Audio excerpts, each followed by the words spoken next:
দুর্গাপুরে বেসরকারি medical college হাসপাতালে ডাক্তারি পড়ুয়ার গণধর্ষণের ঘটনায় ৩ জনকে গ্রেপ্তার করা হলো। শুক্রবার রাতের এই ঘটনার পরে রাজ্য জুড়ে শোরগোল পড়ে যায়।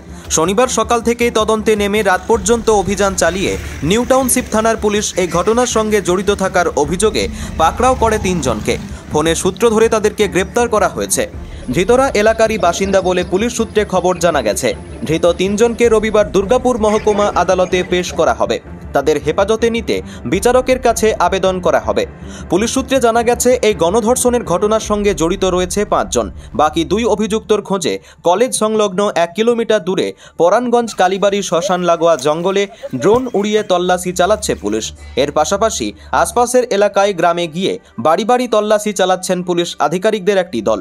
পুলিশের এক আধিকারিক এদিন বলেন, বাকি ২ জনকে দ্রুত পাকড়াও করা হবে। ৩ জনকে হেফাজতে নিয়ে জেরা করা হবে। Bureau report, news i24।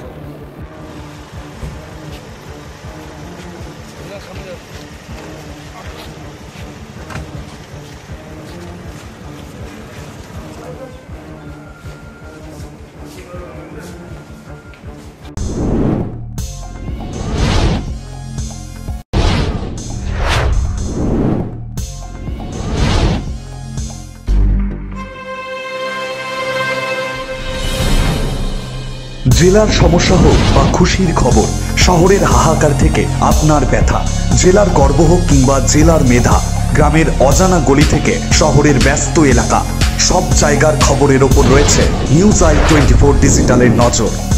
News i24 digital.